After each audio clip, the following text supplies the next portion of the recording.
Okay, I need to Sweet, we're live. So right go live. before we hopped on here, Leanne and I were talking a little bit about the fitness influencer space and how it is messing up people's expectations about fitness and health. So if we could jump into that, I think that's a great topic to start off with.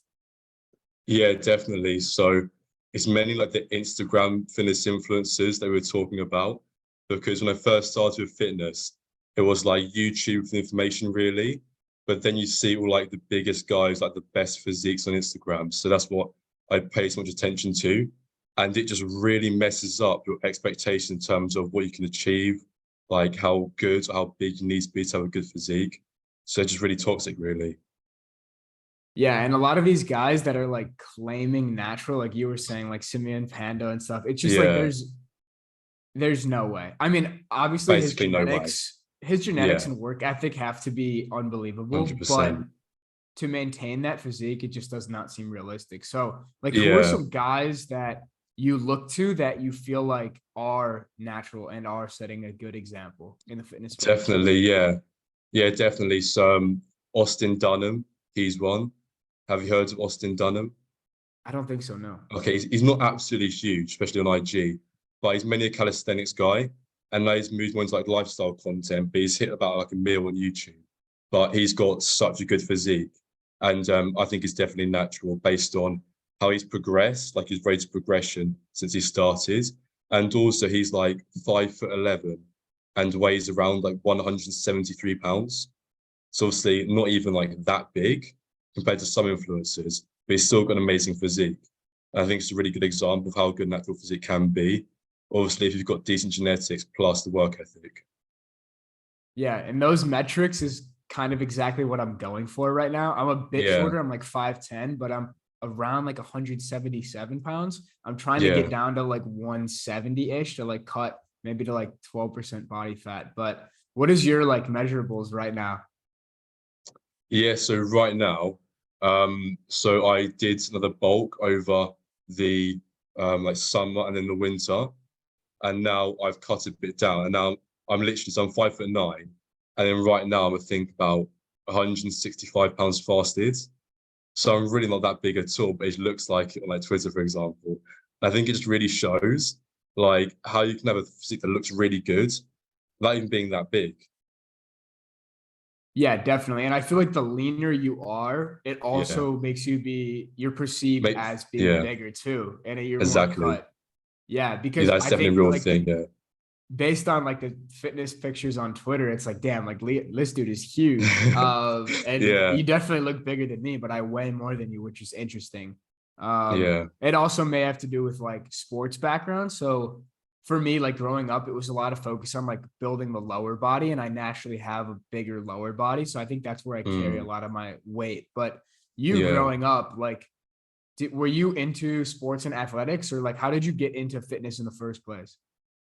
Yeah, so when I was in like primary school, I'm from the UK. So that's age like 4 to like 10, 11. So I was like a really fast runner, really athletic. Then once I got to secondary school, it's like high school in America, like 11 years old, then I didn't have my like growth spurt until like I was like 14, 15. So I ended up falling massively behind it from being really small, which meant that when I tried to play football and things, like I played football, like a local team, was we played football at lunchtimes of things, I was just so much smaller than everyone. So I really fell behind. That was like really, really difficult for me. And then I became quite injury prone as well. So with that, that didn't go so well. And then I got into fitness when I was about just turning 17 because I've been so small and skinny my whole life. And I just really wanted to get bigger. And that was when I decided to. Yeah. Does that still drive you to this day? Like being smaller your whole life, is that kind of a motivation behind it? Yeah, so it was definitely what really got me going. But now, like coming up 4 years later, I'm really happy with my physique, and I've basically got my dream physique when I started. So now I'm like fully happy with how I look, and it's not so much a driver. But that was 100% the drive. Like the whole way through it, it was like how I felt so small and weak, how that didn't feel good. I was like did terrible with girls my teenage years, so that was a really big thing as well. Like now that I've got the physique and everything else is better, I feel happy with my body completely now. Yeah, and I feel like building your physique is the first step in terms of like building that confidence. Yeah, And for me, it's a bit similar. I wasn't as much into like lifting and fitness because I was really into athletics, but yeah, growing up, I was also like really small. And mm, I had a birthday that aligned with I had to play with like the older kids, like a year older or two yeah, years older. And so I had to play up. And so I was really small and weak. And so I think that motivated me to like want to over exceed, over excel in terms yeah. of like high school sports and stuff. But yeah, tell me a little bit more about like why you decided to get into the fitness Twitter space specifically. And Twitter, yeah. Yeah, so basically, so I've been watching like tons of self-improvement content and fitness influencers for a few years, and it looked like such a fun life to have where you're literally making your money, have your career about things that you love.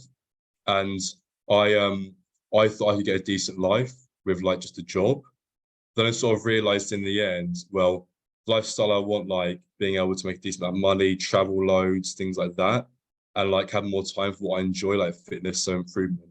It's literally only possible to get that through online business. So at that point, I decided, okay, I've got to try and do this. And then I knew who Dan Coe was. I knew him from Instagram, and he recommended that you get started with Twitter because with Twitter, it's like quite easy to grow in the beginning compared to other platforms. And for me as well, I really didn't fancy so much making like video content, like pictures for Instagram, much preferred like the ideas and writing. So that's why I chose Twitter. And that's how I got started with that. I got you. Yeah, it's very similar for me in terms of like finding Dan and starting to grow on Twitter. And what he Yeah. says and what I agree with is like starting on Twitter is, I'd say, like maybe we're biased, but the smartest move because all the other content you see on other platforms like YouTube and Instagram, like they're all written content. Like, yeah, they are more visually Mm, aesthetic and appealing, but behind all of it, there's the YouTube scripts. Behind the Instagram shorts, there's literally written scripts. So if you figure out how to write viral worthy content on Twitter, you can eventually bring that over to Instagram and YouTube once you already have that following versus if you start on Instagram and you're just posting like shirtless pictures, you're never going to yeah. be forced to write and like learn how to write sales copy and learn how to market. So, yeah, I think Twitter is a great start for like anybody that wants to get into the fitness space. Um, Yeah. and going off that, like in terms of fitness Twitter, how has your journey been in terms of finding clients and like what is your approach to that? Yeah. So I've been on Twitter since June. I mainly focus on like fitness coaching since end of October.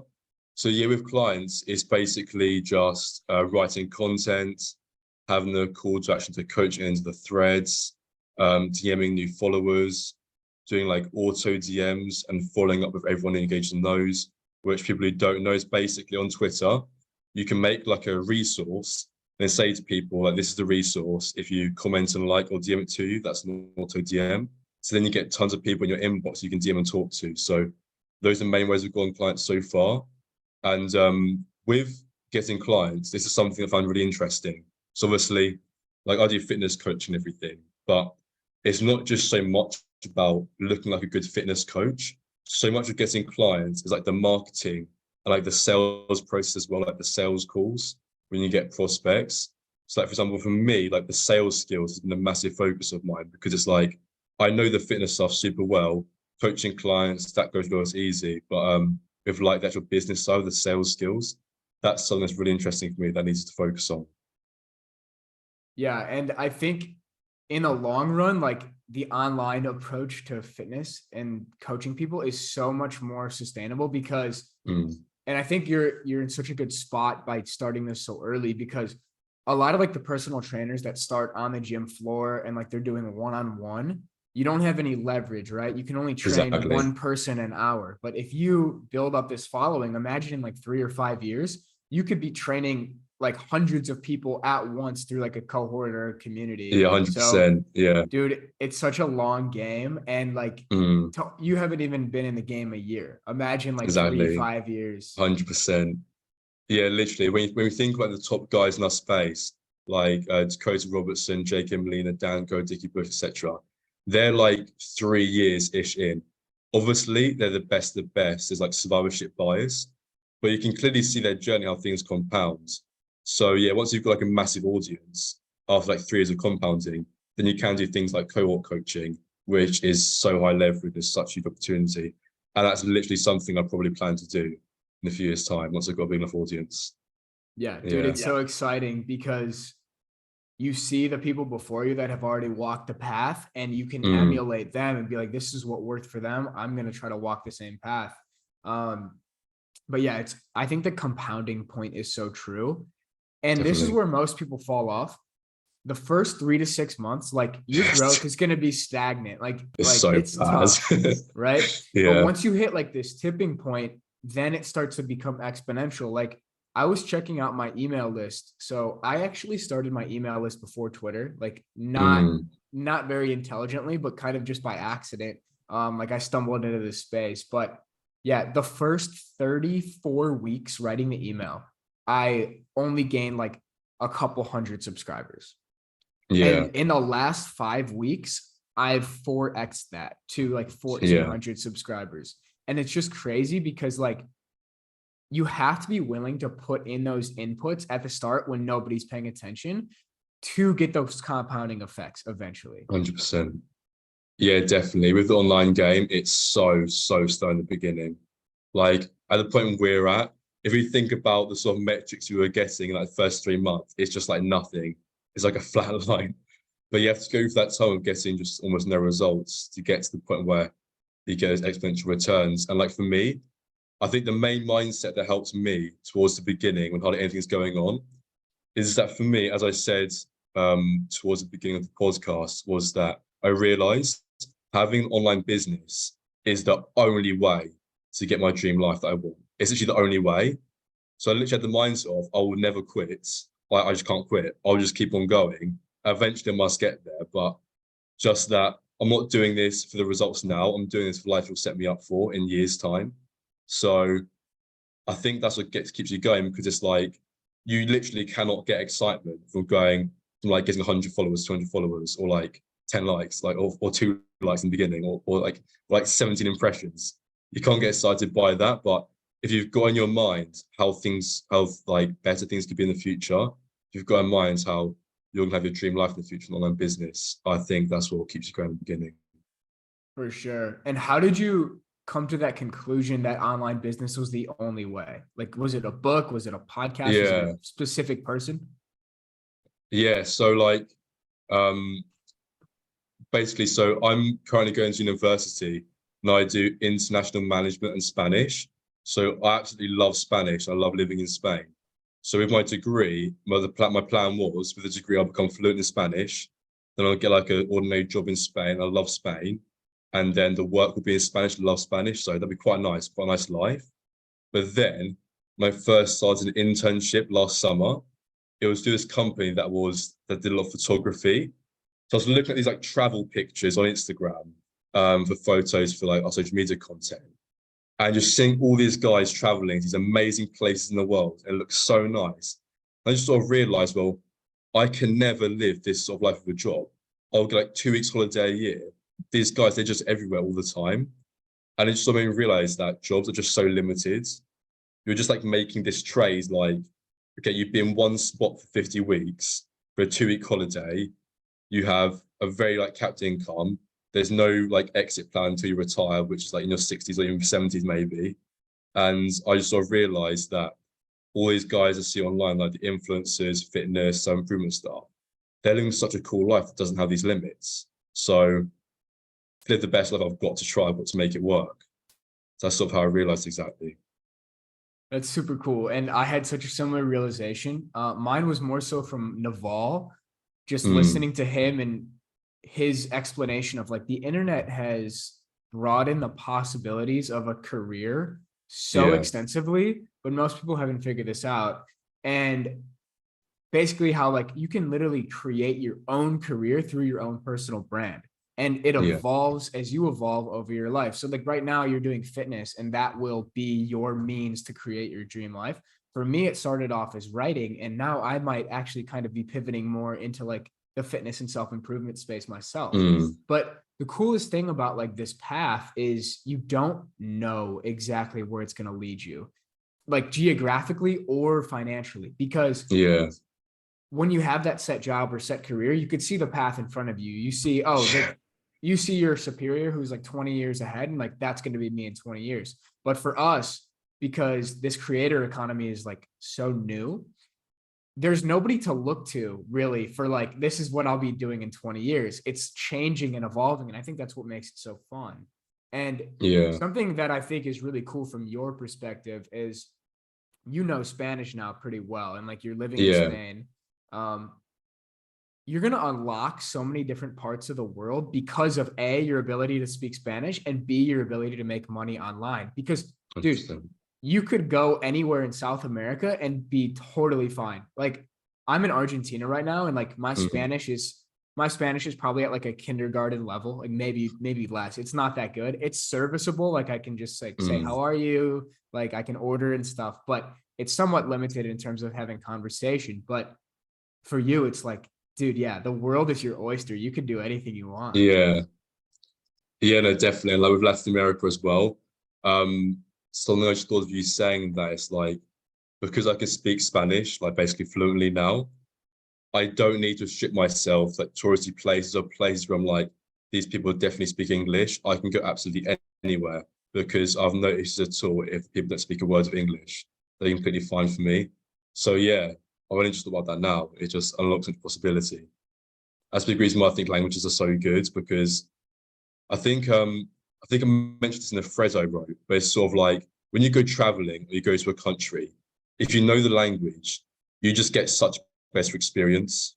It's so much better. Like you feel less like a tourist, you feel more at home, you can talk to people and connect to people better.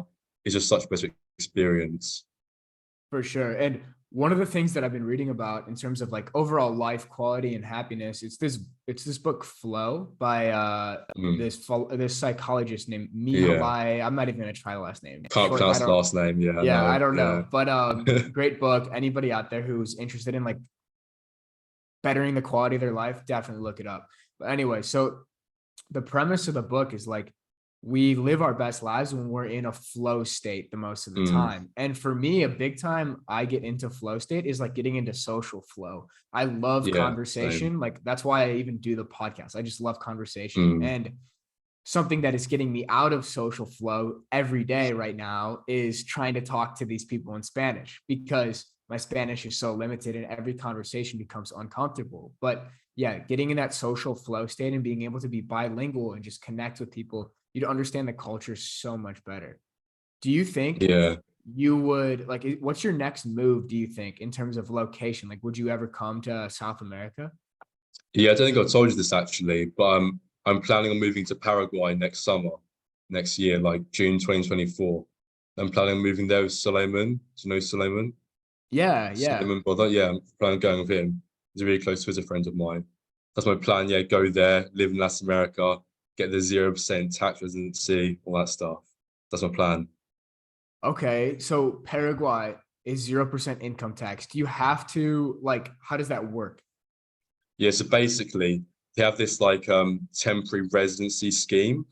So you get the scheme as like getting a visa, and then you pay 0% tax on your income that you earn from like foreigners. No, yeah, yeah. 0% you earn from foreigners.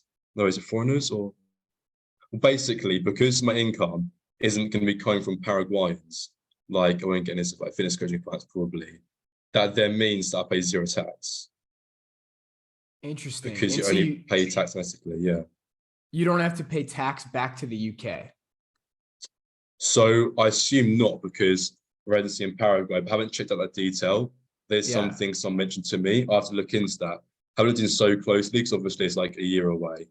But once I've got residency in Paraguay, I probably wouldn't, but I don't know. But we'll see. I hope not. But Yeah, yeah. dude, there's so many little tax loopholes and stuff. And I know like Dakota actually just set up a tax residency and like long-term stay thing in Panama. But Yeah, the Panama's good. difference is he's from Canada. And so from Canada, Yeah. you can do that and you don't lose your Canadian citizenship. As a US Mm, citizen, you have to give up your citizenship in order to like yeah. pay taxes, I believe, in a different currency. I'm sure there's I think probably like the I some think the loopholes, but US, yeah. I think the US might be particularly strict on it. So talking to another guy, and it seems like the US is extremely strict on like trying to get their citizens tax. They want them to leave. So also yeah. looking into the UK was more closely nearer the time, but I don't think we might have an issue. But another thing as well is obviously this is very extreme to say, but it's like in terms of my UK citizenship, um, I don't really plan on living in the UK much at all or being there much. So I couldn't be happy to look at what would happen if I didn't have UK citizenship anymore. Because for me, it's like I don't want to live there. So what do I need citizenship for? Haven't looked into it at all, not decided at all, but just in general, it's like for me, I don't really see much of a future there. I want to live in other countries like Latin America, Spain, anywhere else. So yeah, I have to look at the finer details, but even if I did have to still pay tax, I would still move to Latin America anyway. So it's not a big issue. Yeah. Yeah, I'm in a very similar spot. Like my beliefs around this are still forming, I think. But like Mm, my whole life growing up, I was like very patriotic and like America's the best, you know? yeah. Just like one of those guys. But now that I'm like Mm, seeing parts of the world, I'm like, damn, there's a lot of really good things about the rest of the world. And you can't really see that until you step outside your bubble or your culture. 100%. But Yeah. yeah, I don't see myself maybe living in America for a decent period of time. Now, there are some Yeah. places that I think would be really cool, like Austin, Texas would be Yeah. That's nice. awesome just because of like the people there. I think that's the number one Mm, thing. Like there's so many yeah. writers and podcasters and people that are doing very similar stuff to us there. And I think being in that bubble or that environment could be huge. Also, Texas is 0% income tax too. So that could be an State interesting tax. idea. Yeah. Versus like right Okay. now, I'm still a citizen of Illinois, a resident of Yeah. Illinois.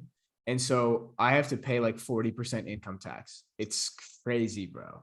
Yeah. That's sad. Yeah. But even with Texas, even if it's 0% state tax, it's some sort of federal tax, right? Yes, So definitely. it's still There's always going something. to be that But federal tax. Uncle Sam yeah. always has got to get his Yeah. money. That's what I mean. Yeah. Yeah. They don't need to escape. Yeah.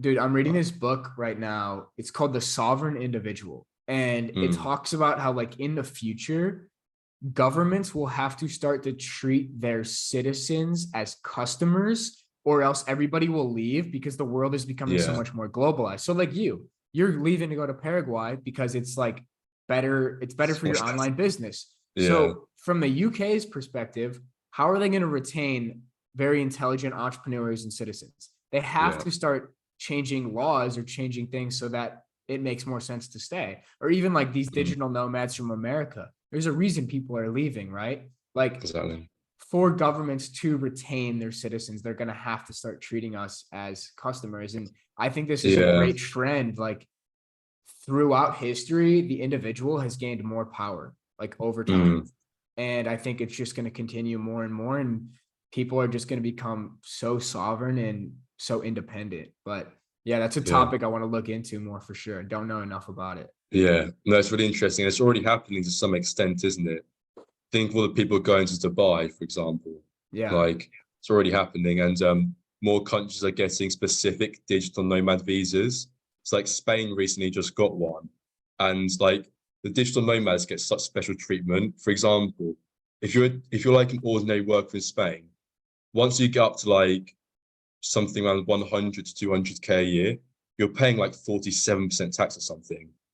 It's like in the 40s. But then if you're a digital nomad on a digital nomad visa, your income tax is capped at 25% up to your Mm. first 600K that year. So you just pay less tax. They just put in a clear difference discriminating between digital nomads and ordinary employees, just to Yeah, be it's so like just to be interesting. competitive. Yeah. It's going to be interesting to see how more and more people adapt to this lifestyle because Mm, I mean, more and more people are working online now and like they're yeah. realizing that they can travel. And especially with our generation, like now that we see it's possible, I can't see myself going back. I think the Exactly. issue is like not necessarily issue, but most people are still set in like the conventional like career path 9 to 5 in person. Yeah. But I think like more and more people are trending towards autonomy and taking control of their own lives. Mm. Actually, one thing you brought up about Dubai, and one of the people I like really like in the fitness space is Mike Thurston. Are you a fan of Yeah, no, Mike Thurston? Thurston. Yeah, he lives in Yeah, he's Dubai right. now, I believe, Yeah, of right? course. He's lived there for a few years. Yeah. He got it early. Yeah. So he's been one of the big people I've looked up to in the fitness industry lately. So like, Mm. who else for you, like right now, do you kind of like model your business after, model your body or your workout plans after? Interesting question. So, yeah, to be honest, there isn't like a specific someone to do the business or the workout plans. Like I feel on like the fitness side rather than business, I like loved Austin Dunn, he was like eyes of mine. Another Instagram guy called Evan Johnson. He's not so well known, but it's because I think he's naturally had a physique that I could get. So I sort of looked up to those guys like like the present embodiment of my like dream physique. And then I learned loads of stuff to do training from like more advanced coaches on Instagram, like his name on Instagram is like Lift Run Bang. His name's Paul Carter. Somebody called Coach Kassem. You heard of that guy?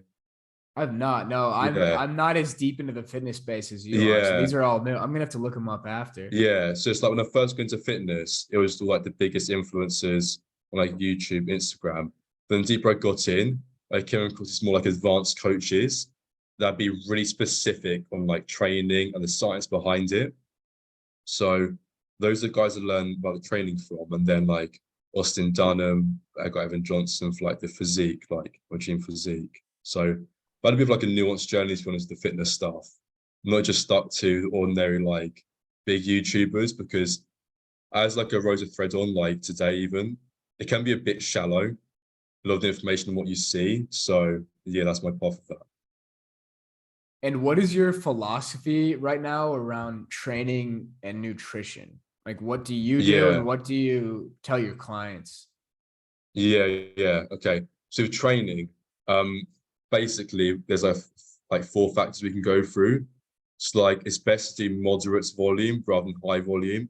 Loads of people do loads and loads of sets, like 4 sets per exercise, tons of exercises. One fitness influencer I saw had a like push workout where there was 16 sets for chest in one workout. It's ridiculous. Like not high volume, moderate volume. Me and my clients literally do like 2 sets per exercise.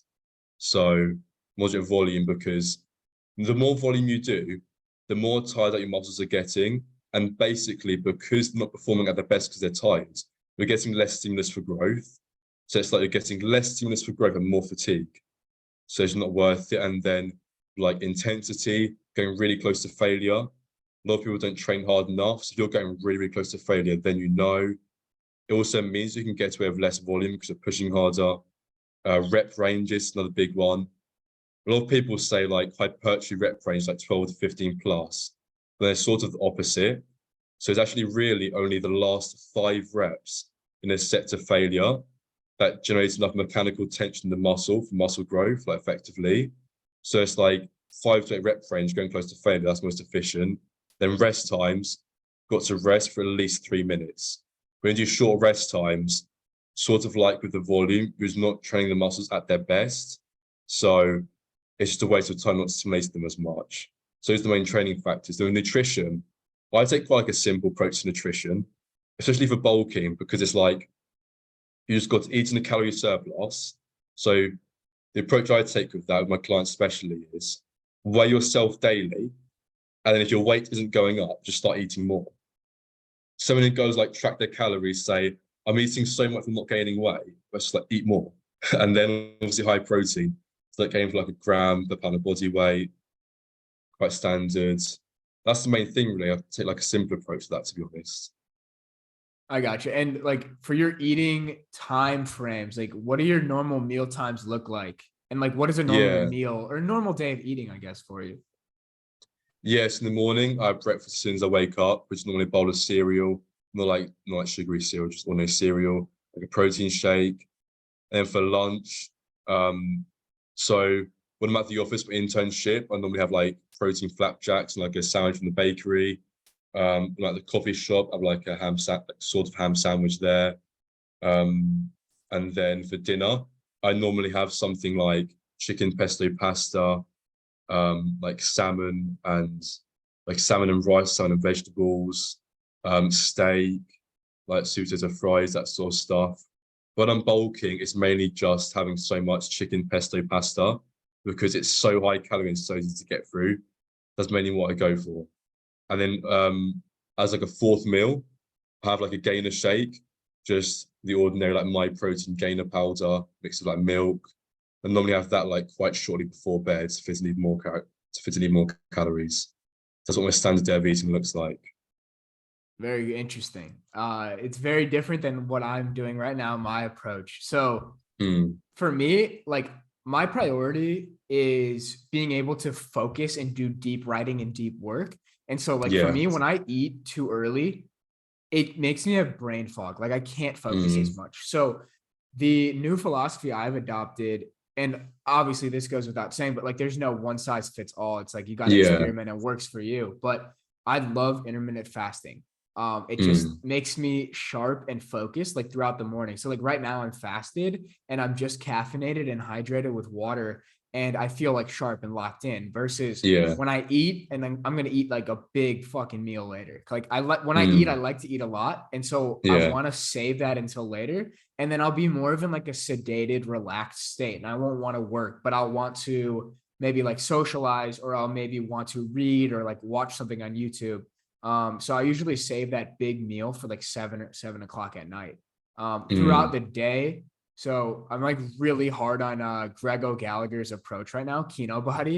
And it's been working well for me. So it's like the first couple hours of the day, just drink sparkling water. Just like it'll set the appetite and set the stomach. And then next couple hours, have a couple black coffees. I'll sometimes do an energy drink too. Like usually when I have a podcast, I like to do the energy drink, like just as something to have. So I have a Monster right now. I know it's not great for like gut health and stuff, but it is zero sugar. So I'm not going to beat myself up too bad. And then around like 3 p.m. or something, I'll usually have like some fruit and like a whey protein shake. So a couple 100 calories just to like get myself going through dinner. And then when I do hit the gym, it's around 4 or 5. And then I'll eat the big meal after the gym. So like 7. And that's usually like a pound of meat, usually steak, and then like vegetables, and then some type of carb. But yeah, that's been working for me well. And then I'm curious for you, like what type of supplementation are you going with right now? Yeah, at the moment it's just creatine. Back when I was in the UK, I would have vitamin D as well, because obviously hardly any sunlight in the UK. But now I'm in Spain, I don't need that. So yeah, just creatine, vitamin D really. There's other things like just ordinary multivitamin, but I don't really have that anymore. So I think I saw some research quite a lot on Instagram back when I used to use Instagram about how like multivitamin supplements, they actually have like a really bad absorption rate. The body doesn't absorb them very well at all. It's probably mainly just like for the basic tablets sort of things, like more expensive stuff like athletic greens or something, they probably do absorb better. So yeah, I don't think it's for that reason, but yeah, just like vitamin D in the UK and then creatine all the time. Yeah. And the athletic greens portion is so interesting. Like I wish I was taking that. It's just a bit expensive for me right now. It's like $80 a month. I do take BPN strong green. So it's Nick Bear. He's like a fitness influencer. He has greens powder. It's like $30 a month versus 80. And so I do take that just to make sure I'm getting those greens in. I try to eat like fruits and vegetables, but it never hurts to like supplement those greens. Some other stuff that like I'm getting more interested in are like testosterone enhancing supplements. Oh yeah, I forgot to mention. Yeah, I've recently started taking ashwagandha as well. Ashwagandha, okay. Recently. Yeah, that's one of the key ones. I'm not taking it, but I think it's in my greens powder. I'm gonna have to check that. Okay, yeah. But yeah, I've actually seen like conflicting research on ashwagandha. Some people say it like sedates you because it drops your cortisol so much. I used to take it to try to manage stress. Yeah, it messes with stress.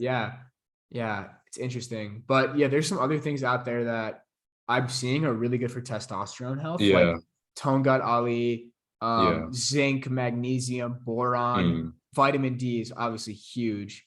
And a lot of people are really deficient in these things. And like the research and statistics around testosterone levels in our generation are like terrifying. It's like the average male right now has 50% of the testosterone that his great grandfather had. 50%. Yes, crazy. It's gone from 1,000 nanograms per deciliter to like 500 now.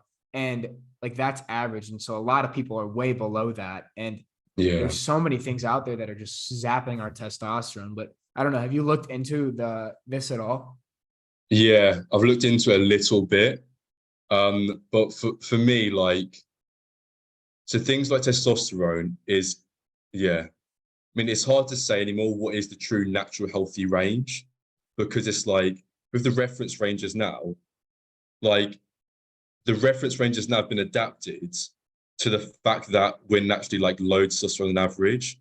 So for example, the healthy range is something like 300 to 1,000 now. So you can be down like 300 and get called healthy by a doctor.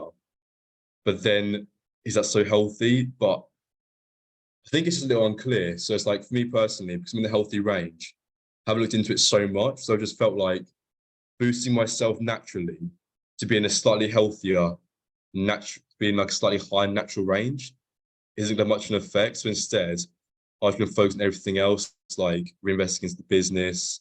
Also, my internship takes up a lot of time, Spanish, that sort of stuff. I sort of felt like those things have bigger impacts. So these are micro things with health testosterone. They can be good, I think, 100%. But for me personally, I felt like fitness is going really well already, and to like holistically focus on everything else in life as well. Yeah. And have you gotten your testosterone levels checked before?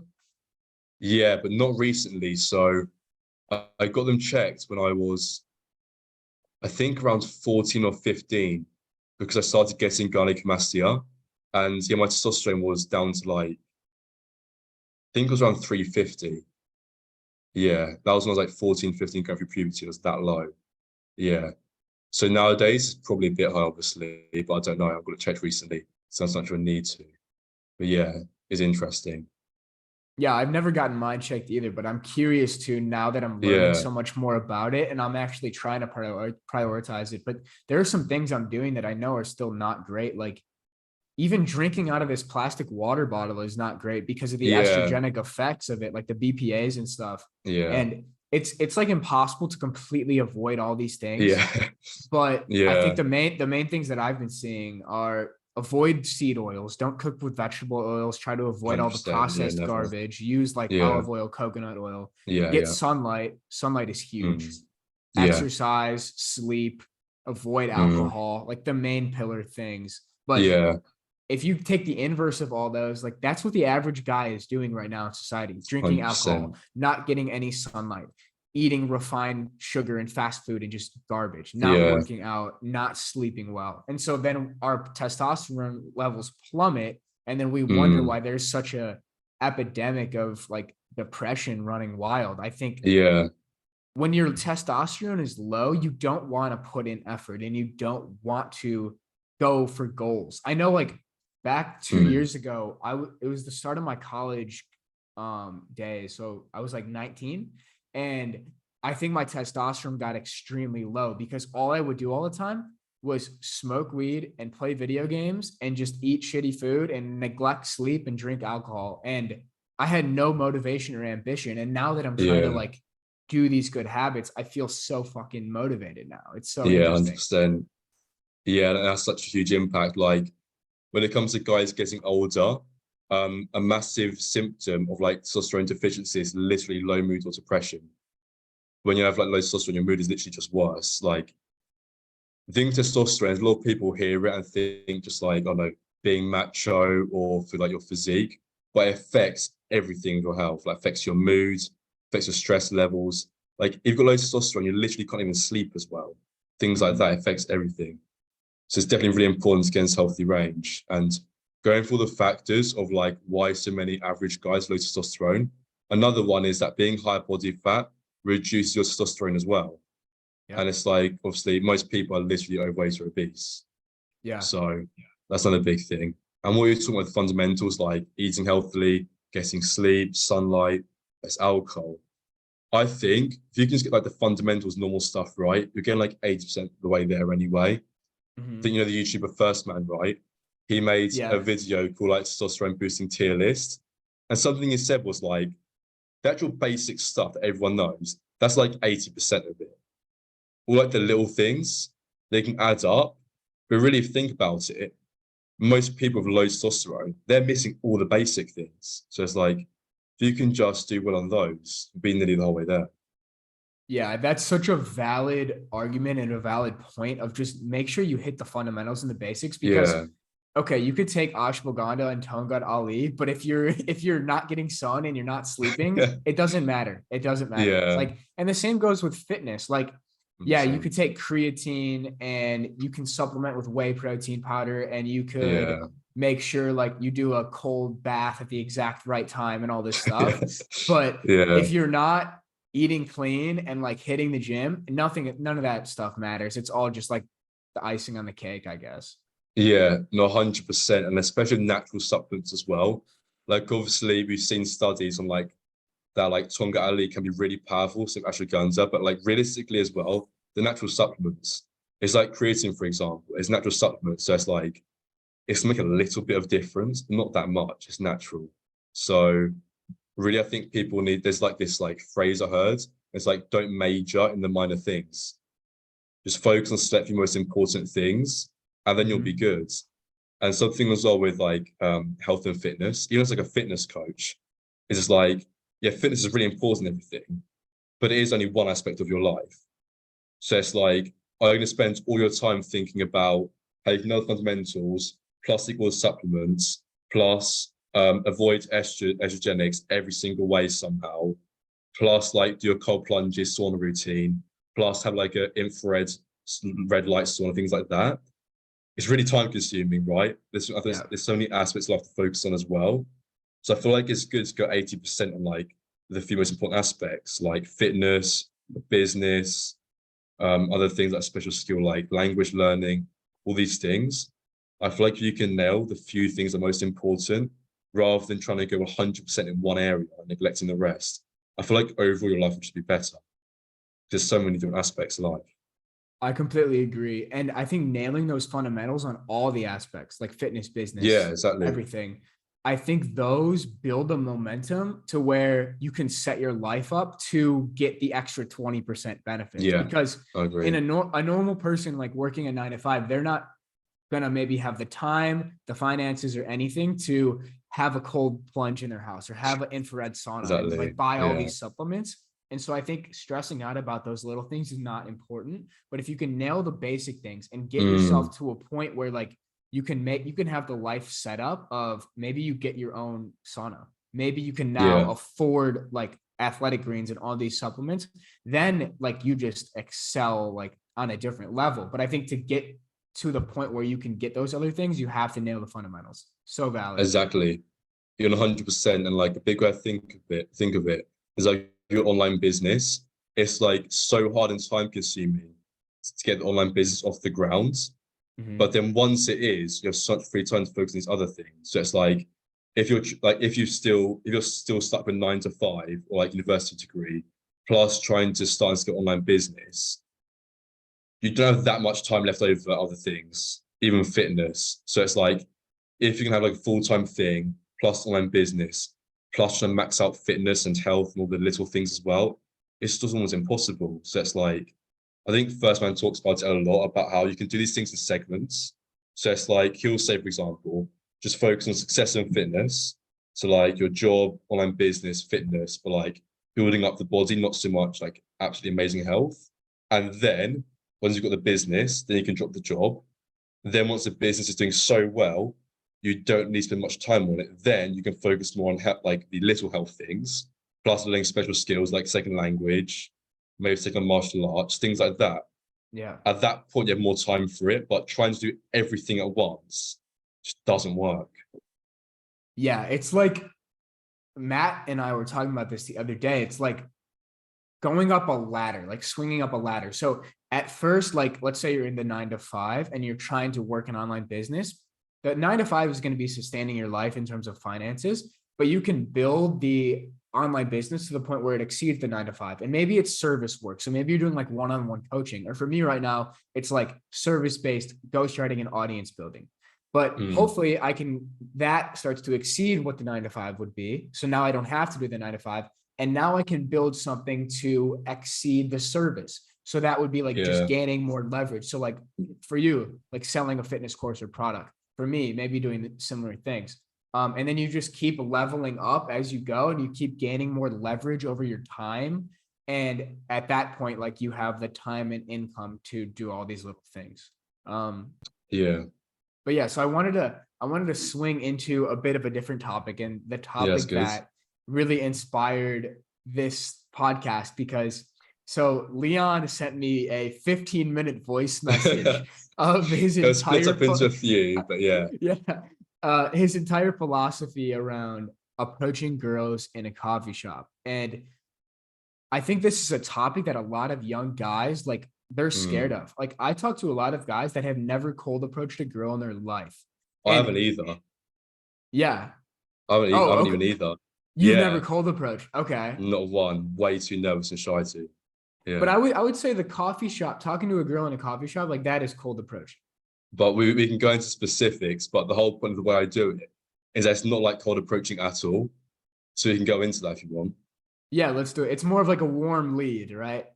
Exactly. Yeah. Okay. 100%. Yeah. Outline the philosophy. It was really good. Yeah. Thank you. Okay. So basically, when I do my online business work, I like to go to coffee shops to do the work, so like getting out of the house, that environment, etc. And obviously, I like meeting people, meeting girls as well. So normally at coffee shops, especially in like Spain, at least Latin America, there's normally some cute baristas working there. So rather than just go in and just ask them out as soon as I see them, like a cold approach, what I do is I just walk in there, like order my food, order my coffee and stuff. And once I've been there a few times, because I go to the coffee shops regularly, then after I take my order, I'll just ask them what their name is. And then as soon as I do that, it's really weird. They like completely open up, their face and eyes light up, they really smile. And it's like they go from being just like an icon of getting coffee to an actual human being. And they really open up, have that really good conversation from then on. So then, like you can just chat a bit there and just casually and everything, because you're familiar with them. You go there all the time, see each other a lot. Normally, they'll say something like, "Oh, I see you here all the time. What do you do here?" And then you can tell them. So for me, I have an online fitness coaching business, so I come here to do the work for it, So and then you just keep things casual, just chatting. And then every time you then go in, you just talk to them a bit more. And then just like, it's like building rapport, you're just getting close and everything. And then eventually you can start like seeing signs if they like you. If they do like you, they'll start showing you signs. And then if you like them back, you can then ask them out. And odds are they'll say yes, because you've waited to do it once they've shown signs. And then when you ask them out, obviously it's a little bit nervous, like when you pop in the question, but in general, it's so much less nerve-wracking, like a cold approach, because you already know she probably likes you. You've already talked to her a lot anyway, so you're familiar with her. And it's just so much nicer. So we can go into like specifics. Always, there's a 15-minute voice notes. But ask me questions. Yeah. And so I think something to note is like, even if you're not trying to like pick up a barista, or like even if it's a guy barista, like what I've been doing. So that's something I'll mention now actually as well. Is when I go there, once I've seen the barista a few times, I ask their name. And I do that with all of the baristas, every single one of them, which also means as well the girls know I'm not just there to chat them up. It's just something I do with everyone. So I ask all the baristas their names, like even the guys as well. So it's a big part of it. Yeah, that is such a valid point, because something I've been doing here, and my conversational skills are pretty limited because of the Spanish, but like I've been going to the same couple coffee shops in my neighborhood. And so obviously I get to like see the same baristas, like, and the same managers and everything. And so just asking them their name and just saying like encantado, like nice to meet you. They treat you so much differently. Like they're literally like just bringing me glasses of water when they see my water's done. I'm like, just by treating them like a human being and just like being a nice person, like it just comes back in such good ways, and it just brightens up your day, right? Instead of just like mindlessly going in there and be like, can I just get my coffee, and not wanting to talk. Now you just bring up your mood. And then for me, I have a better work session because now I have this good rapport. But so 100%. Tell me a little bit more about like those signs? Like, how do you know as a Yeah. guy, like when the girl is into you versus when she's not interested? Yeah, it's a really important question, obviously. So, like specifically in the coffee shop. So, there's two things I've noticed, two big things I've noticed, really. So one of them, this is like such like a little hack. So basically, so obviously I order coffee, right? And then you get some coffees, it was like Americano, there's like no milk, no like cream on top, whatever. Or you can order a coffee where there's some sort of milk or cream so that they can like draw a shape in it. You know how in coffees, the baristas can make shapes in it. Yeah. So order like in Spanish is like café con leche, which is coffee with milk. So then they can draw a shape on it. So I ordered that from the moment I walk in, like first time. So then I'll see what shape they give me. So if they give me a love heart straight off the bat, I know they probably just do that for every customer. That's just normal. But normally they don't. Normally they'll just put a standard shape like a leaf. And then as I get talking with them more, as the weeks go by, days go by, if they then switch and start putting a love heart in the coffee, then I know they're showing me that they're interested in me, for me to ask them out. So that's really clear on the love heart. That's happened to me both times now. Yeah, they just start putting love heart in the coffee. And another one as well is, so as I said earlier, you go in once you know each other, like you ask their name, etc.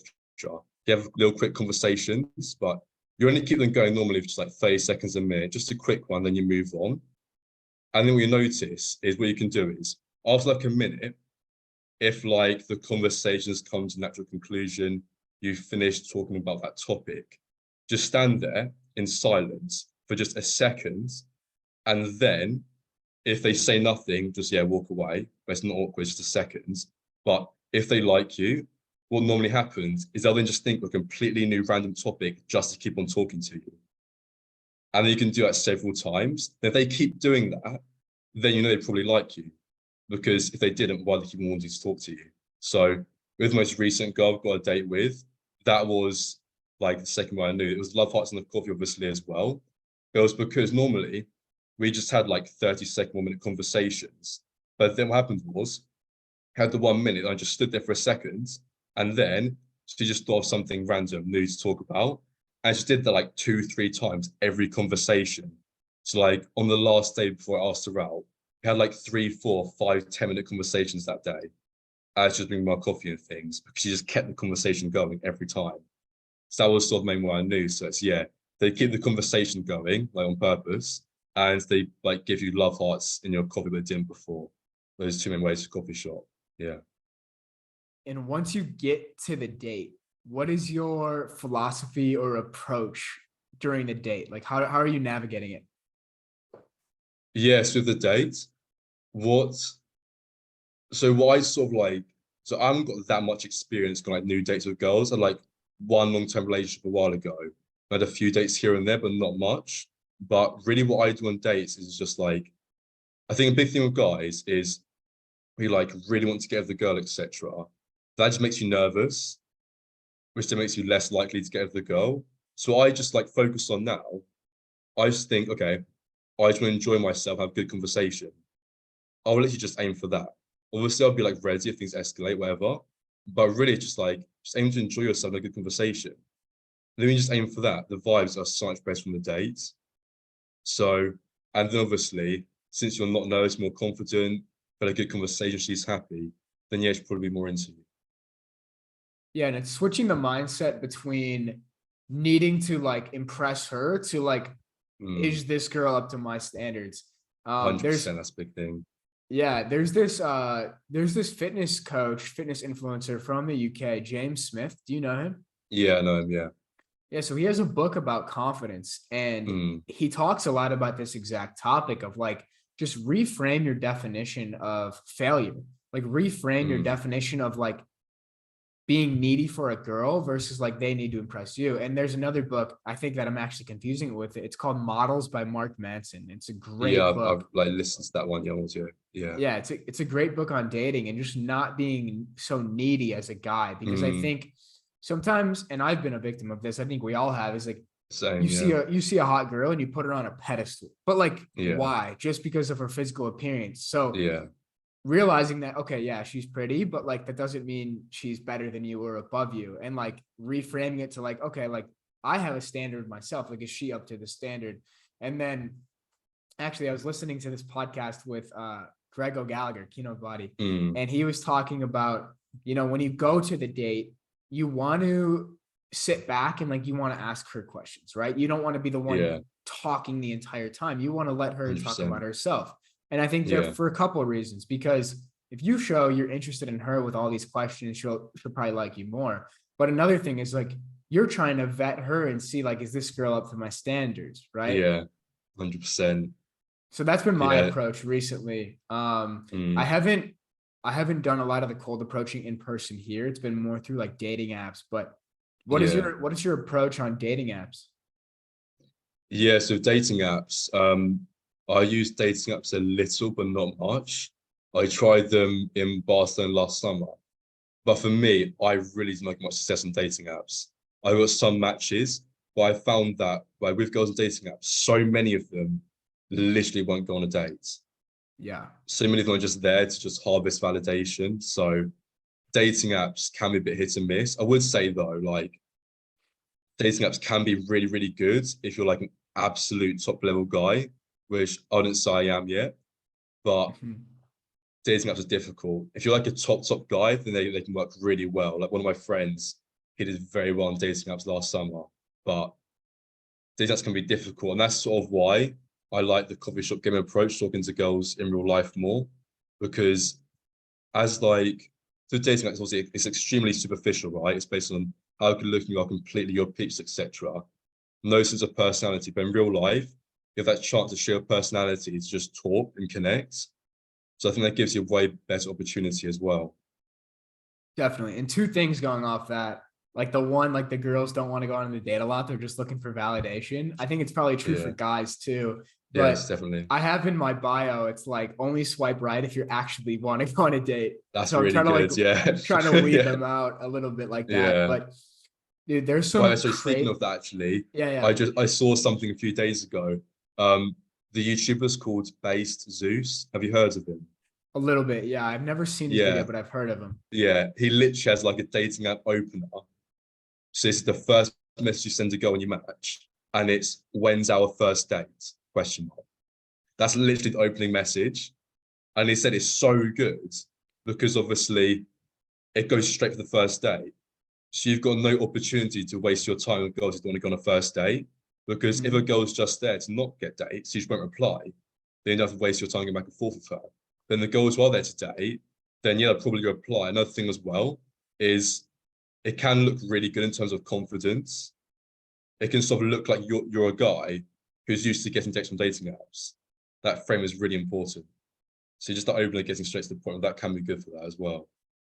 Do you think it's too forward though? Like, do you think you need Yeah, to like? I'm kind of equating it to like a lead for a client or something. Like, you're not yeah, just going yeah. to sign a client right away. You need to like develop a little bit of rapport. I feel like so, but yeah, it's interesting. I Yeah, don't know. yeah, it can go both ways. Yeah, it definitely can go both ways. Like it can look like you're too needy, or it can look like you're used to getting dates. So you can only go both Mhm. ways. But I think the main point is just like getting direct, straight to the point, especially with like dating apps as well. Like on a dating app, a girl will know whether or not she was at least wants to go on a date with you the moment she sees your profile. So it's Yeah, like you don't need to chat to build up rapport for them to decide, oh, he seems like a nice guy, so let's go on a date. They just know from looking at you. And it's like the point of the date is to get to know each other. Not going to get to know each other that will over text anyway. So Mhm. I think going straight for the date can be effective. But this isn't something I tried myself, it's just something I saw about the guy, but it's just interesting. Yeah, I completely agree with the philosophy. And something that I'm trying to figure out now is like, okay, the dating is kind of a vetting process, or like you're trying to Yeah. filter through like, okay, like I'm trying to actually find somebody who's really like-minded. And I've been on since I've been here, I've only been here like 3.5 weeks, but I've gone on 2 dates and like the girls were really cool, they're sweet, but just not we're just not compatible, I don't think. And so Yeah. how do you like let somebody down without like being a dick? Or like do you just ghost them, or how does it work in your opinion? That's a good question. Yeah, I'd say ghosting isn't nice. Definitely don't ghost. I think that's just a little bit upsetting on their ends. I think I think like honesty is good because I think when I don't know like when someone you're dating stops seeing you, even if it's like a casual thing, a big part of like the emotion upset from that is not knowing what went wrong. You just have to speculate. So if you can just give somebody a reason, like for example, hi, I had a good time with you, but I just don't like we're compatible. So we'll leave things there. Just something like that. Like another thing as well is because you're not planning on seeing her again, you don't need to try and say something that sounds cool, makes you look good. Not trying to impress her. You can be open and honest. You're ending things there. So I just think how that direct, honest approach can just be a good thing and just tell the truth really. Yeah, I like I think that. I appreciate that as well because like so in like modern dating, everyone is getting messed around a lot by people. I Mhm. think like guys get messed around, girls get messed around. So just being direct and honest, I think like girls, guys would appreciate that. Definitely. And it is uncomfortable to like say something like Mm. that, but it is Yeah, better than probably just leaving them wondering like what happened. yeah, That probably makes them feel worse. But yeah, it's interesting because obviously like going on one date does not mean any type of commitment, but cutting it off is always like hard, even if it's been one date. mm. Just like you don't want Of I course have it's a hard. Yeah, aversion to being perceived as an asshole, I think. yeah, that's natural. Yeah, but I just think like being honest. I don't think they'll be an asshole for being like, "Oh, I had a good time with you. I just don't quite feel like we're compatible." That's not being an asshole. And it's like Yeah. the key thing is like what words you use because it's like she can't argue with you being not being compatible. Yeah. Like it's on your end too. It's just compatible. It's Yeah. like not saying something wrong with her. It's just like you two in particular together just doesn't work. It's like saying, "Oh yeah, I didn't enjoy the date, so bye." It's just Yeah. like yeah, it's not feeling compatible. So yeah, I think that's okay. Yeah. It's all about just letting people down easy, I think, in all Yeah. areas of life. But what do you think the odds are that you meet like a girlfriend or like a long term through the internet? Yes, good question. So about that, I would say I think the odds are quite high because obviously people spend so much time online now. So there's loads of opportunities to connect with people online, like for Instagram dating apps. And some argument somebody can make could be like, I know a lot of the girls on dating might be low quality. And that could be the case for a lot of them, but not necessarily literally all of them. And you can find out what their quality is like, how good they are for you, just going on a date and talking to them. It's like for Mhm. me, like the online dating, like the online connected people stuff that you're dating, it's not to like have a relationship or find out exactly who they are online. It's just a means to then get in person with them, and then you can connect in person, and then you can see what they're like. I think it's just like getting on a date ASAP and bringing things into real life. Because like for me, Mhm. for example, mainly having dating through like the coffee shop stuff now, it's so much more natural. It's so much more normal, and there you get such a good sense of sort of person that they are. So you don't need to worry so much about like what their qualities is online. Just get with them in person and see. Yeah, I think the bridging the online to in person is necessary. Yeah. But an interesting thing that I've started to notice since starting to like create on Twitter and create online is like the amount of like-minded people you can just meet through the internet. Like, I Yeah. mean, this conversation, we would have never met each other had we not started posting on Twitter. Yeah. Like one of my best friends I'm literally living with here in Argentina, like because I met him through Mm. Twitter. And Yeah. I'm starting to see like, whoa, you can really meet a lot of like-minded people through the internet. And I think it could be the same with dating. But there's some interesting speculations about like the role AI could play in this. And so the idea is like since AI will be able to basically aggregate like all your data, it could potentially pair you up with like your most compatible ideal person. And Mm. part of that scares me because it seems so deterministic, but part of it is kind of exciting. Like if I hopped on like an AI dating app and it was like it was only filtered for people around the world that were super compatible with me, like that would kind of be exciting. So I don't know. What are Yeah. your thoughts on that? Yeah, exactly. I don't think it's an issue really. And like when it's this deterministic, it's just a way to find people that are more compatible with you. And obviously, yeah, like the AI, all the AI is doing is just putting you in touch.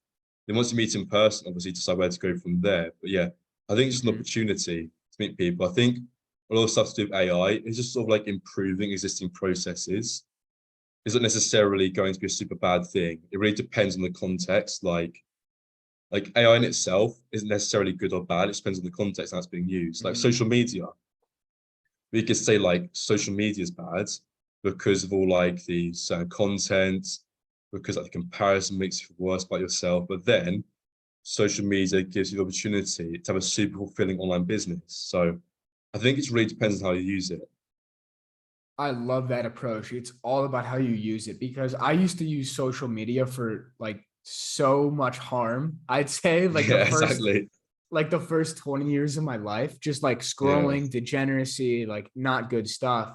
And only over the past year have I flipped it to now it's a positive, and it's literally changed my life. exactly. And I think AI will be similar. Like the people who already are into self-improvement and like bettering their lives are going to be able to use it to do so. But the people that are already destroying their lives are just going to do so even more. I think it's just going to Exactly. accelerate that.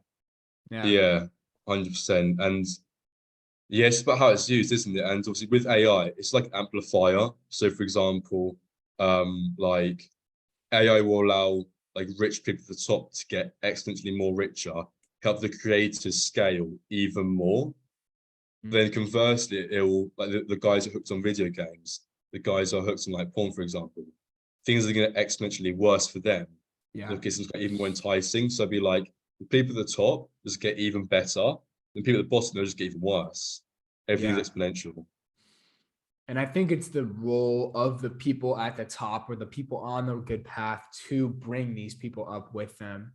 And honestly, I think that's what we're trying to do, like in the long run with all this creator stuff, because Yeah, I think we're in a similar spot with like fitness and health. Like if we could impact, like, okay, if you're an in-person fitness trainer, you can only impact like maybe 8 people a day, right? 8 hours, yeah, one person an hour.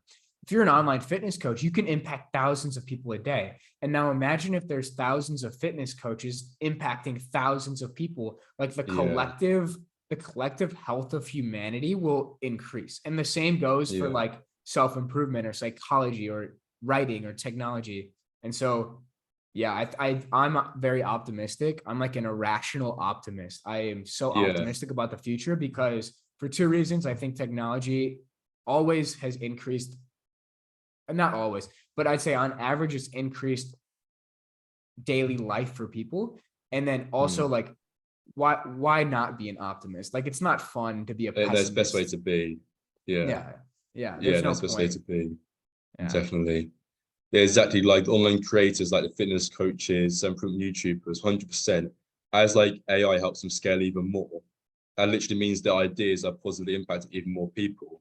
Like Yes. Hamza, for example, he's just about to hit 2 million subscribers. Imagine like, let's say Hamza, for example, I imagine a version of Hamza was like born earlier, then started creating content like 5 years time when AI was far more advanced. Imagine if Hamza could have leveraged AI to grow his audience. Yeah. Right. So far, he's reached like 2 million subscribers in like 3 years with no AI. So if he had AI, maybe he could have done like 20 million subscribers in 3 years. Right. You can just leverage it to like spread your message so much further, 100%.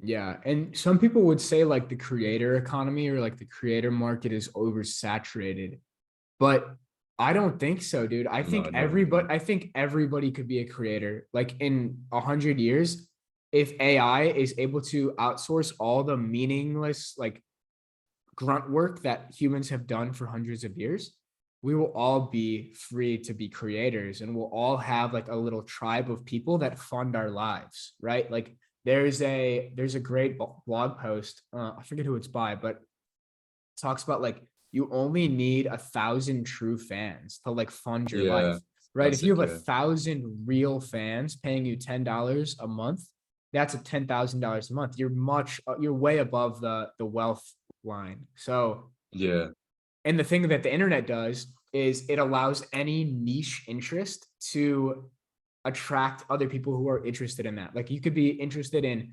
fitness, online business, and spirituality. And like that unique intersection, there will be thousands of people around the world like that. But the yeah, internet allows them to fund your life. So I'm very optimistic about the creator economy. I mean, we're biased, but yeah, yeah, yeah.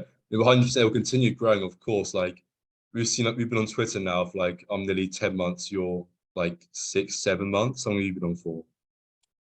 About 6.5, 7 months. Yeah. Yeah. As like we've seen, there's always new creators coming along. We always see new faces. Yeah. And like Danko explains it a lot about how it can't be saturated. And if you just think about it, it's like still right now, so few people are creators compared to consumers. It's still such a small minority. It's like 1% creators, maybe even less. Yeah. So realistically, like it won't get saturated. There's just so much room for expansion, so much room. And like as a creator, for example, yourself, it's not like you're like 100% pure creator. You consume other people's stuff as well.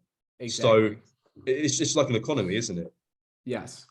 Obviously, like the businesses, they create products, consumers buy their products, and then businesses, they buy from like suppliers, other people. It's all just an economy. So yeah, I think it was follow the similar principles to the standard economy, really. So you won't get saturated. So room for improvement. That's something that's happened with like just economics development in general, isn't it? Like economies just get more and more rich, compounding every year.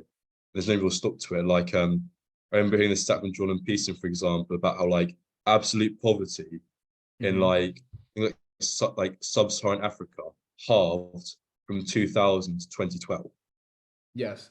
Things exponential. Like there's no point where we've seen something like, oh, humanity, we've maxed out now, things are going to end here. Like we're never getting close. It's just constantly improving. So yeah, it's nothing to worry about. 100%. And I think the creator economy fits the entire mold of like more power to individuals, right? Yeah, Because as these big corporations they start to lose power, individuals become more powerful. And so like it's actually interesting. I was listening to this thing last night and it was like in the 80s and 90s, people who worked in startups, like obviously startups are a derivative of these big companies. They're usually leaner, they have less people, more autonomy and power to individuals. They were looked at in the 80s and 90s as like, oh, like they're just the startup people, or like they're scoffed upon, like they're kind of the unemployed. And I think the same thing is happening now with the creator economy, right? It's just less power to big organizations and more power to individuals, and it's just going to keep happening. And I think like, I mean, obviously I keep saying this, we're biased, but I think the creator economy will be the new economy in the next 100 years. And so if you're listening to this and you're not creating, I'd say like you should get in start. now. Yeah, no, 100%. It will just continually expand. It will just continually expand, and like a big part of it as well is to the education system. So like university enrollment rates in the US are already declining. Mhm. Less and less people are going to university, and they've got to learn how to make money somehow. So alternative education, online education, that's going to continue growing. It's just, yeah, just there's like, I just sort of think it's like we can just assume that it will grow. What would stop it? In general, it's the evolution of the economy, isn't it? Mhm. People make valuable products, people buy them. That's how it's always been. So it just grow and grow and grow. Exactly. It's so exciting for me, like just thinking about the future, Yeah, and like the path we're on. I'm excited. But yeah. what's next for you right now? Like what do you envision the next year or so to look like? Yeah, so I'm in Spain for another like 3 months, over 3 months. Then I'll go back to the UK for couple of months, and I've got my final year of university to finish. But right now, it's just focusing on like scaling my online business. Um, that's the main goal to be honest, finishing this year, finishing my internship. But my main focus is just scaling online business. That's the main thing. And then once that's scaled, I'll be like really happy with the level of income and security I'm at. And then it would be dragging through my final year of university, and then it'll be like a graduate student, I'm free, living in Latin America, digital nomad from then on. So really, it's Yeah, just sort of like scaled online business, be patient, get through university, then like in June 2024, once I graduate, then I'll be free traveling the world, as I've got in mind. dude, it's so fascinating because we're in the same exact spot timeline wise Yeah, up until a month ago when my entire belief system changed and I decided to yeah, leave school. yeah. But yeah, that is It's very interesting. tempting. What It's been very, very what's keeping tempting, you but in? yeah, What's it's keeping you in keeping school me right in. now? Yeah. So So one thing is just like I've only got 1 year left, which is more like 8 months really. And also half of the degree is Spanish. which I have no issue. I have no issue Yeah. spending time learning. It's important to me because like I've got like half, so that's like I've got basically 4 months left, and it's whilst I'm at uni with people I like. It's uni, so I still have a lot of time with online business. When I spend that many hours studying, so even though it sounds like a year, really it's far less time than that. It's not that long, and it's like I've already invested 3 years, all the tuition fees. I'm like quite close to the end already. So it just feels like I'm quite close to the end already, so I might as well finish it. But Yeah. it's difficult. It's difficult, and then also it's sort of like I hate to utter the word. I'm not technically it's like a backup plan. If like online business somehow doesn't work, it's something, but that's not really much for justification either. So I don't believe in that. I have no idea how the online business wouldn't work. So yeah, Yeah. it's just I'm really close to the end already. And then it's like once I'm done, I'm fully free, 22 years old, got a degree, I'm like done forever. I'll be Yeah. fully with life.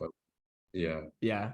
Yeah. I think either way, like you're in a good spot. Like a year or Yeah. like a year or not a year, like you're in a good spot and you'll be 22. Like your whole life is Yeah. still ahead of you. But yeah, maybe we'll Exactly. have to talk off camera about I don't want to like maybe I could challenge your beliefs or like yeah, I don't know. I don't want to Yeah. influence you. No, that's right. Trust me, Jack. I've thought about this so much.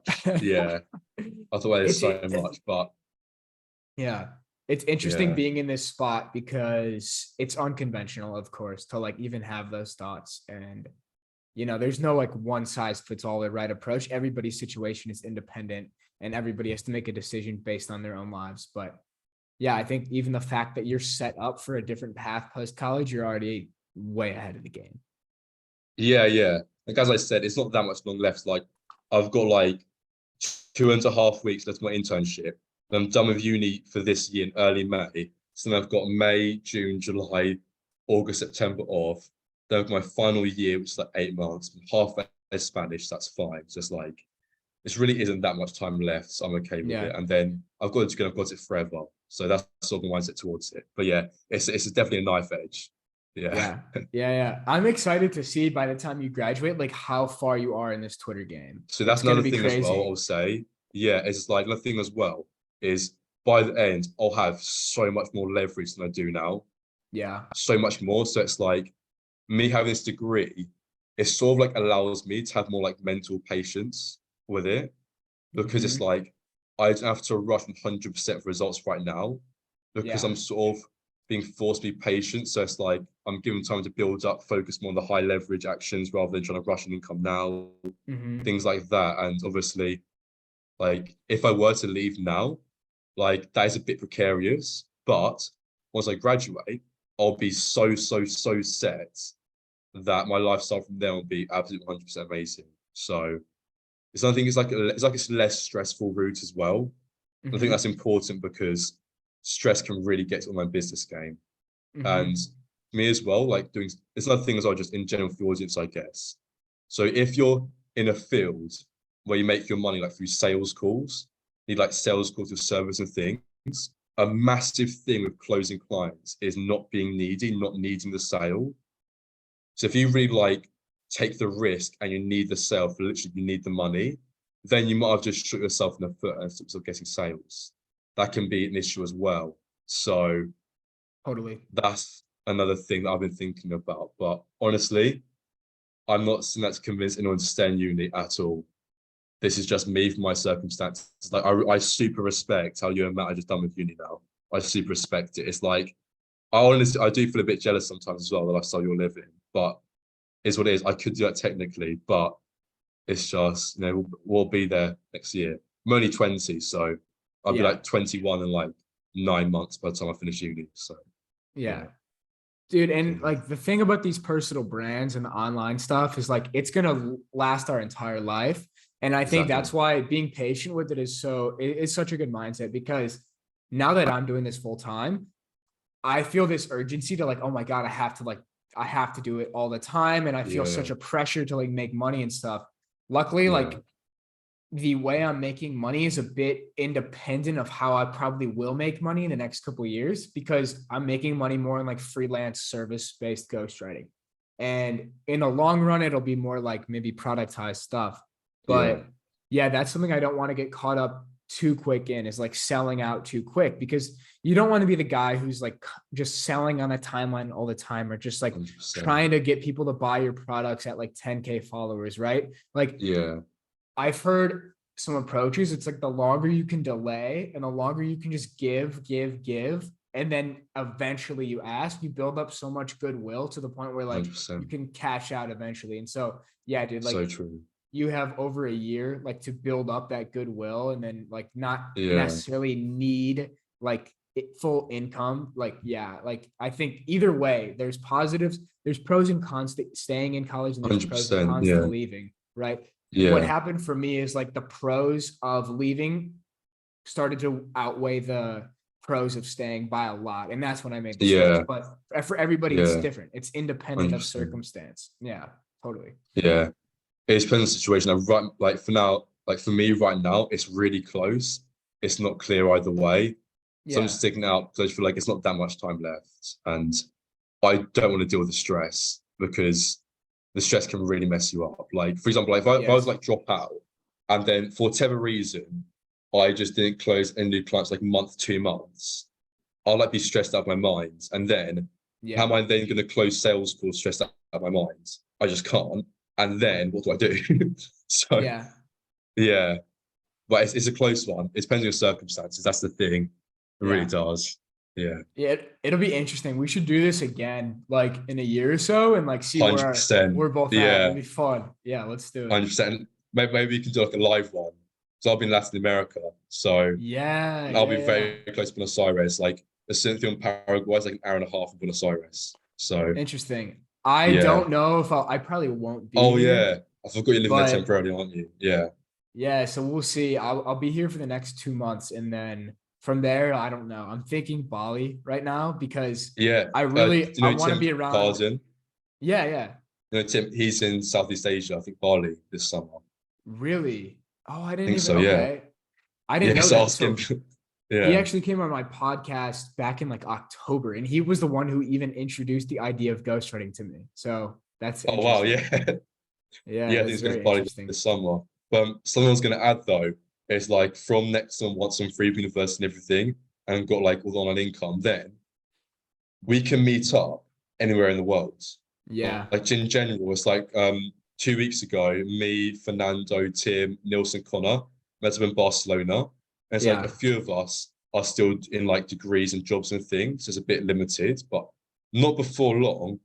We're all 100% going to be geographically freed up, no jobs, no degree. So then your social Yeah. circle, you can meet up at any place in the world you want, whenever you want, no problem. See, that unlocks things up completely as well. Another massive benefit of my business. Yeah, it's beautiful, dude. Like Yeah, the online world is making us more free than any humans have ever been in the history of the world. It is. 100%. I am so grateful to be alive at this time and taking advantage of Yeah, this opportunity. It's unbelievable. exactly. I think this is something I mentioned to Tim in Barcelona a couple of weeks ago, and it was that in terms of like traveling, like a digital nomad on like 3K a month has like more power to travel than like Yeah. a king would in like recent times, like before planes existed. It's like the level of ability we've got is insane. And it's like the living standards as well. You can live so nice, not much money at all. So many nice countries in the world. Dude, that is such a crazy analogy. I never thought about it that way, but it's so true. Like Yeah, we have access to more than any people in the history of civilization, even the most yeah, powerful. And exactly. I think your point about like you can live for cheap is so true. Like I could survive here for probably like $1,000 a month. Like, Yeah, and if you're making US money from online income and then you're living in a place like this, it's like you can. it's very I easy to make a saw I saw an thousand. analogy. Yeah, So if you're making like 5K a month here in Buenos Aires, it's really like making like 15K a month in the US just because of yeah, like the amount of cost of living. And so like there are the people who are like going the investment banking route or like the really high paying corporate route. Yeah, they might be making more on paper, but how much are you saving a month? How much are you working? Where are you living? yeah, Right? Yeah. exactly. Another thing was like the quality of life. Like I would Mhm. literally rather be in Latin America on like $800 a month Yeah. than in like some corporate job in the rainy UK for 8K a month. Like, I don't care. Like, what are you gonna enjoy more? Living in Latin America, sunny, nice foods, free, or being chained to a desk in office in the UK or US? Like, it's just And that's the why I simple left things school. really make you happy. Yeah. That's exactly why I left school, because I figured, okay, any job that the degree qualified me for was going to be a worse quality of life than me living for $1,000 a month in South America. And once Yeah. I had that belief switch, it was like, okay, like I'm doing it. And Yeah. obviously it was a long time coming, and it was a hard decision. And dude, like, full Mm. transparency, I'm technically still a student. Actually, I'm on a gap quarter. Yeah. And it, like, hedging my bets. So like, if I came down here and I completely failed at online business, like, okay, I could just go back to school next year and graduate at the exact same time as you. But I I'm so driven during these like 6 months off to do so well with online business that I'm never going to have to go back. And that's what's driving 100%. me. But I'm 100%. technically still a student. Yeah. No, that's okay. Yeah. That's the thing as well. It's like we see how much better life can be. So Mhm. that's why you put so much effort into it. Like for you, for example, was saying, well, I'll just do whatever it takes to make it work because this is what I need for my life. Yeah. It's like for me, for example, that's why I started my own business on Twitter, not knowing whether it was going to work or not, but just thinking, well, I need to make this successful to get the life I want. I'll just do whatever it takes. I think I can do it. And I Yeah. basically have. So when you have that level of determination, you can just make it work. Yeah. 100%. Dude, I'm so excited to see where we're at in like a year. I think this is Yeah, probably good place to hop off. This was a really definitely. fun Yeah, conversation though. really good. Yeah, Dude, thank you for 100%. coming on. I appreciate it. You're welcome. It's been a really good conversation. Hell yeah. Thanks, bro. Okay, Peace. right.